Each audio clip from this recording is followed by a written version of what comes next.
Hello. হ্যাঁ, শুনুন না, এই 15 তারিখ আমার ছেলের বিয়ে, বুঝলেন? আর আপনারও যা কাজের চাপ, তো মানে কাজ ফেলে তো আর আসাই যায় না। ঠিক আছে, তো জাস্ট বলার হয়ে বললাম, ওরকম কোনো ব্যাপার নয় যে আপনাকে আসতেই হবে, ঠিক আছে? কাজটা আগে, কাজটা করুন। জাস্ট বলতে হয় বললাম, না বললে আবার আপনি খারাপ মনে করবেন। তো মানে বললাম বলেই যে চলে আসতে হবে এরকম কোনো ব্যাপার নয়, ঠিক আছে? আমি খারাপ মনে করবো না, নিজেকে অত ইম্পর্টেন্ট ভাবার দরকার নেই। আর তাও মানে যদি ইচ্ছে হয় তো মানে আপনার তো এরকম ইচ্ছে হতেই পারে, আপনি তো হ্যাংলা আছেন যতদূর শুনেছি। মানে ফ্রি এর ফোকটের খাবার পেলে তো আপনি সচরাচর ছাড়েন না। তা একাই আসবেন, বুঝলেন? ফ্যামিলির বাকিদের আনার দরকার নেই, বাকি রাক্ষসগুলোকে।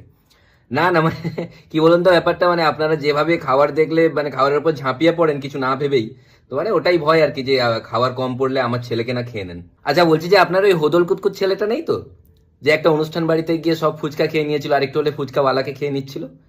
আচ্ছা, ওকে একটু দূরে রাখবেন, হ্যাঁ? এলেও ওকে আনবেন না, সব ফুচকাওয়ালারা ভয় পাচ্ছে।